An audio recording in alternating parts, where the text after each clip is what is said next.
This morning, we are in an amazing place that most people will never think of as a desert. We are on the southern tip of San Juan Island in a rain shadow area where the Olympic Mountains block most of the precipitation coming off the Pacific Ocean.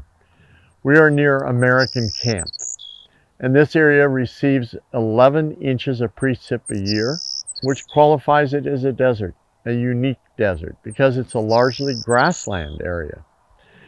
This area is only accessible by ferry, and so we have taken the ferry across into the San Juan Islands, and we've landed at Friday Harbor, Washington. We're now out at what's called Cattle Point. It is an amazing area because it is such a unique ecological zone that is very difficult to locate on any of the other islands in the San Juans.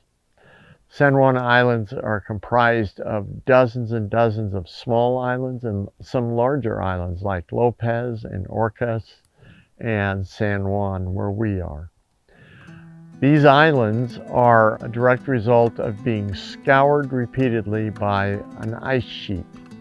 And because of this ice sheet and the ice that came over the top of this area, there are large erratics scattered all over this place, and they are granitic. They are not basalt. And because of that, this area is just loaded with big chunks of granitic rock all over. Out in the grassland areas, it's fairly level, and there are large numbers of plants and large numbers of wildlife. And one of the most common mammals out here is the European hare. And this is an animal that was introduced, and they were introduced because they were released by a gentleman that once sold rabbits for meat. And he was told he owed taxes, and so he just dumped them rather than pay his taxes. And so the European hare has taken up home in the desert grasslands of American Camp. And they dig warrens or big burrows in the ground. And they have devastated many areas in American Camp where they have eaten just about everything. They are subject to population swings, and every few years a plague will go through the population and knock their numbers very low, and they always build back up though. Once upon a time here, there were no rabbits, and it was an area with amazing grass, beautiful prairie area. But the rabbits were introduced, and then they exploded in population. There are several exclosures in American Camp that just show what it could be prior to the arrival of the European hare.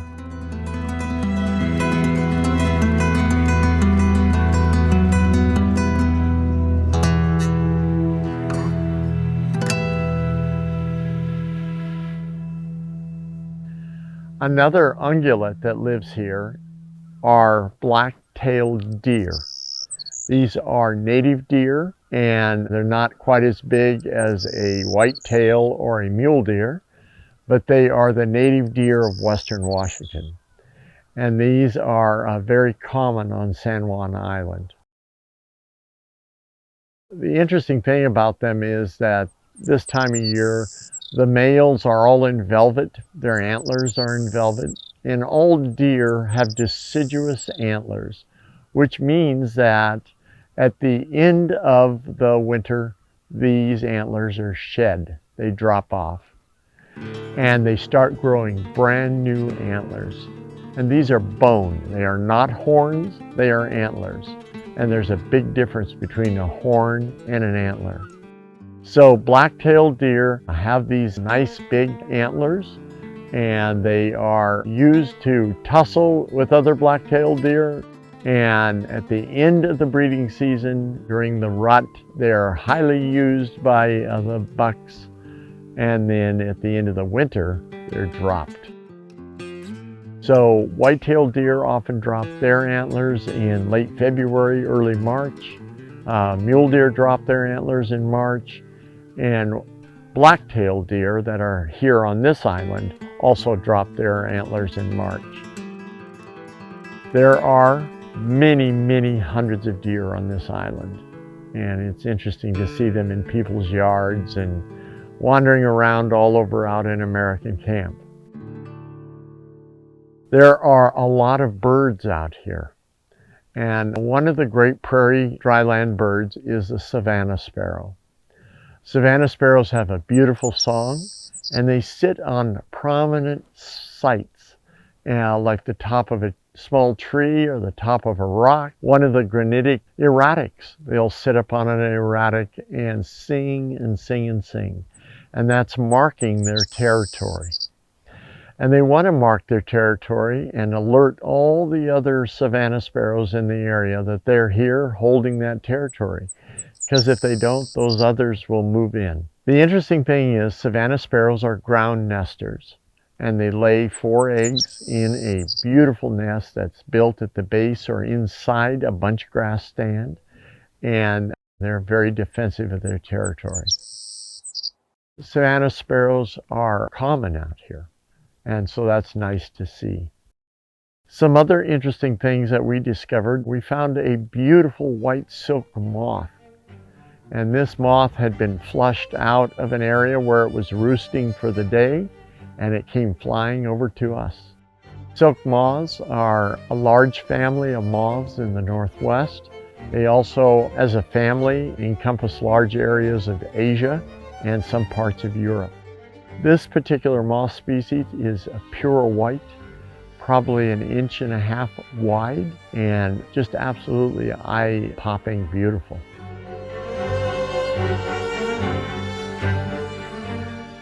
Several other species of moths that we located. One is called a fairy moth, and their antennae are 3 times longer than their body length. So they have these abnormally long antennae. And antennas are used for a very specific reason by insects. Number one is it allows them to fly through thick foliage without damaging their wings. They can feel what's in the night ahead of them.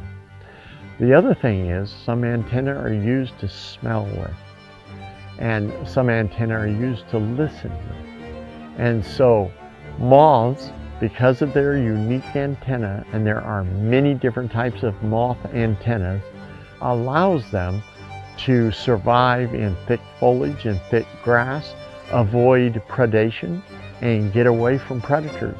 And so antennas are very, very important to Lepidoptera in general and to moths specifically. Some other interesting things that we have observed out here, and that is the flowers. Growing out here and blooming right now are gentians, which is a large family of flowers that are absolutely beautiful. The gentian is a long-lived plant, and these gentians out here bloom before they produce leaves. And right now they are in full bloom, and their color is this beautiful sapphire blue. They are pollinated by native bees and ants. Lots of interesting things, but an interesting thing about them is they have about 3 or 4 blooms, and they bloom one at a time. And so as soon as one bloom is through, the next bloom in line blooms, and then the next one after that. So they are blooming in patches right now, and so you'll be walking through the grass, and all of a sudden here will be the ground covered with gentians blooming. They're about 1.25 inches wide when they're in full bloom, and they are eye-catching. Another flower that's out here, we found sand verbena, which only grows in very hot, sandy soil sites, and they are beautiful yellow, brilliant saffron yellow. And sand verbena is only found coastally in hot sites and frequently blooms on the upper spray zone or above the upper edge of beaches all along Oregon and Washington coast. But these sand verbena are unique because they only bloom in a perfect round flower head. So just really amazing plant. And they are pollinated by moths, butterflies, and small bumblebees, and it really makes them unique. One of the other flowers that we located was a species of introduced wild carnation, which grows also only in hot, disturbed sites where it's really gravelly and rock-filled soils, in fact, very poor soils. These beautiful carnation relatives are all along the roads here and absolutely gorgeous. They're a pale pink or almost a magenta, and they are pollinated by small bees and flies, and they give off a tremendous scent, and they are found all along the road. There is an interesting plant that grows out in the grasslands in this dry, hot area, and that is a type of lichen that looks like a big moss, and it's growing out on the ground everywhere. But it's interesting to find a lichen that looks very much like a tree lichen that you would find on conifers in eastern Washington, out in dry sites. So that's very interesting to find those. Another interesting thing out here is that thanks to the European hare, they have dug extensive burrow systems, and there are now mounds of sand and gravel that have virtually no vegetation on them because there is no soil there. And very few, if any, plants can survive that.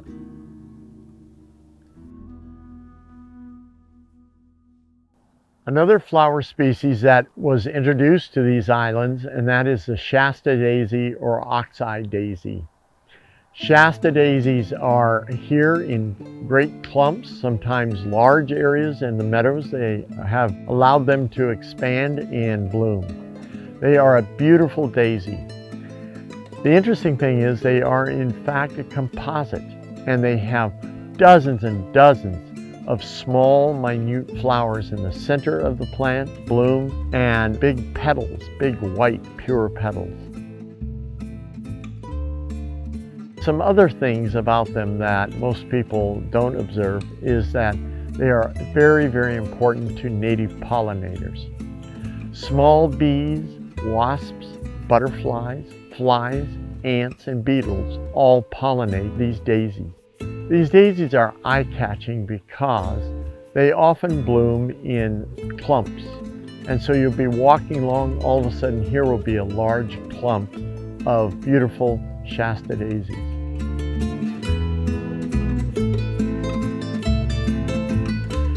Another plant that is native here and grows all over the islands is the native blackcap or wild raspberry. And they are just starting to become ripe, and many birds depend on these ripe raspberries the middle to the end of the summer.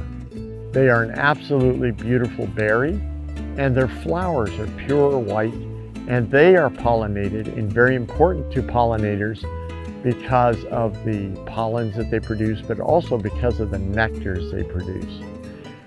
And so a lot of the pollens are in high demand by native bees. And in the case of the red cap or the black cap raspberry, it's often the European honeybee that will pollinate them. Down along the shoreline in these extremely warm areas on San Juan Island, in the rocky sites, these big granitic boulders have cracks and fissures in them, and soils get blown into those areas, and it allows all kinds of plants to grow there. And one of these native beautiful plants is sedum. And sedum produces a beautiful yellow blossom, and oftentimes 10 to 15 blossoms in a single small area on a single plant. Sedum is super important because it is part of a process that allows soils and allows moisture to get into these big crevices, and soon it starts to break apart those big boulders of granite. And it's part of the breakdown process. And the sedum in this area has red leaves and grows in some of the most amazing dry sites. And yet it produces huge volumes of blossoms. So a really interesting thing about sedum is that it collects water and stores lots and lots of rainwater in its leaves. And the leaves then hold that water, and as the heat of summer rolls around and no rain falls, the sedum is able to produce huge numbers of blossoms because of the water it has stored or banked during the wet season. And their roots are in these tiny little fissures and cracks in the rock, and whatever moisture is in that little bit of soil they also utilize. But most of the moisture comes from the leaves that by the end of the winter are full of moisture and water. And so this is a plant that has an amazing survival strategy in a hot, hot site. Found all along the game trails where the deer walk and along the roads is a plant called the narrow-leaf plantain. Now, when you think of a plantain, most people think of a large banana-like fruit. This is not that. This is a whole other family of plantains. And this particular one has a long, thin stalk with an ovate head on it that has a very interesting blooming cycle. The blooms start from the middle of the oval head, and as it blooms, the blooming flowers bloom traveling to the top of the head. And so there's rings and rings of blooms that are potential blooms, and when they open up, they're white and they are long, and as they bloom up, it looks like a frilly, lacy outer edge on the head of the flower. And they are absolutely beautiful. And most people blow right by them in their vehicles and miss it all. But they are interesting because of who pollinates them. And it is small moths that come at night and pollinate the plantain. Also in this dry, grassy area down along the shoreline, in the driest, hottest portion of the beach, are goatweed plants. These are also a composite. They're yellow and they are very sticky. The blossom, before it emerges from the bud, is very sticky and covered with a thick protective coating. And it is done so to stop deer from eating them. They are not palatable to deer because they have this sticky, nasty tasting fluid on the bud of each plant, which stops the deer from even getting near them. They do not smell good, and the deer don't like the flavor. So they bloom, and when they come out, the insects love them. Loads of pollinators pollinate the beautiful blooming goatweed. Another plant that's in the area is wild onion. These beautiful white blooming, also multifloral plants are typical onions. They have a long, thin stalk with no leaves, and they have a beautiful bulb underground, which is a true onion. And they produce these beautiful flowers, in this case white, and they stand about 10 inches off the ground. These flowers are pollinated by native ants and beetles. And as soon as they're pollinated, they produce seeds, and the plant dries up. And as soon as it gets all dry, those seeds are littered all over the ground, and they produce young, small bulbs or onions. And so it's pretty amazing to watch.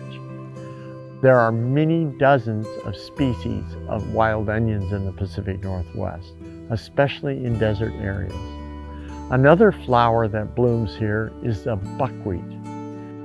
This buckwheat is purple, almost a magenta purple, and they grow in a round ball at the end of a naked stalk. And they will bloom 3 to 4 round balls full of flowers. And every flower is pollinated by native ants and small bees. and then they create a lot of seeds in that flower head, and the entire plant dries up. And at the end of the season, those flower seed heads distribute by wind the seeds that are in those round ball heads. And that seed is then blown all over the ground downwind from the adult. And they start to germinate. And in about a year, they too will bloom. And it's a gorgeous magenta color.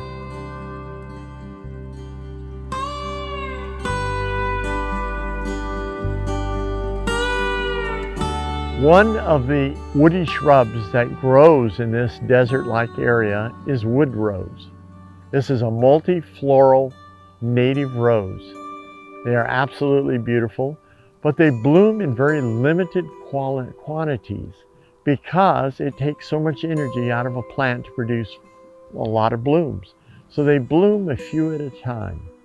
Wood rose has lots and lots of sharp thorns on the branching and the stems, but they are utilized by native bees and oftentimes beetles, oftentimes flower beetles like wood rose. Wood rose grows very low and is fairly common in the dry areas of American camp.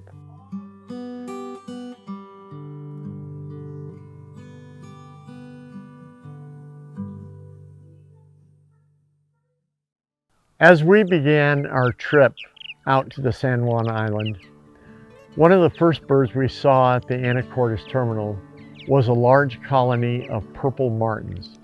Purple martins are one of the most resplendent swallow species in North America. In the Pacific Northwest, there are very few dry desert areas or any areas other than the coastal areas that have purple martins. In this case, these purple martins live in boxes provided them by people who nail these nest boxes to old piers and to old pilings where piers used to be. And these beautiful purple martins migrate from the south in the spring and take up nesting in these purple martin boxes. At the ferry terminal there were loads of purple martins, and they are a super important bird because they eat tons of flying insects, namely flies. And they are very, very quick at grabbing flies. The female has a pale breast. The male is entirely dark purple blue and absolutely gorgeous. Another species we saw as we started our trip were pelagic cormorants. This is a bird that is a marine bird found only in salt water until you get to the Columbia River. And pelagic cormorants can be found as far up the Columbia River as Wahkiakum County, which is east of Pacific County on the coast. So they will go 60 to 70 miles up the Columbia. But where we saw them was on a piling, and they were nesting at the ferry terminal. And they are in full breeding plumage right now, and they are beautiful. This is a fish-eating bird, eats squid, fish, crustaceans. They are found all over the Puget Sound area and up into the San Juan Islands. Another species that we found was the white-crowned sparrow. And this was a Puginensis race, and they sing constantly. White-crowned sparrows are a very interesting bird, probably one of the most studied bird by avian biologists in the United States. White-crowned sparrows have many different subspecies, and the Puginensis subspecies nests and winters in the Puget Sound trough. So are very common here and absolutely beautiful little bird. They have a black and white striped heads, and we often refer to them as zebra heads. White-crowned sparrows are found in northern Washington and at high elevations, but they do not nest in the Columbia Basin of Washington State in the desert areas. They only winter there, or they migrate through those areas. So white-crowned sparrows are very interesting because of their subspecies behavioral traits. and each subspecies has its own behaviors. Therefore, the white-crowned sparrow species we see in the deserts of eastern Washington and eastern Oregon are two different birds from the one that nests and spends its entire life here as a resident in the Puget Sound area. So, very interesting bird. Another mammal that we found on American Camp was the silver fox, which is a color morph of the red fox. Silver foxes are absolutely beautiful. They have a big, thick, heavy black tail with a white tip on it. They have silver, blue, gray hair on the back, dark front legs, dark ears, almost black ears, and they are eye-catching. Absolutely beautiful animal. Then there are red foxes, and we saw one that had a red front and a silver gray back. So there's all kinds of mixes. They are not separate species. It is one species of fox. And the red fox is native here.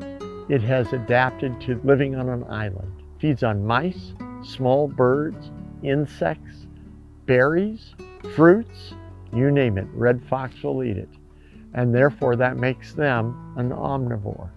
They are a member of the dog family. They're canids. And because of that, they actually are very territorial, and they howl, and they live in burrows in the ground, just like the European hare, which they hunt. And the only thing that I find unusual about red foxes here is that there are so many of them. And they are seen all over San Juan Island.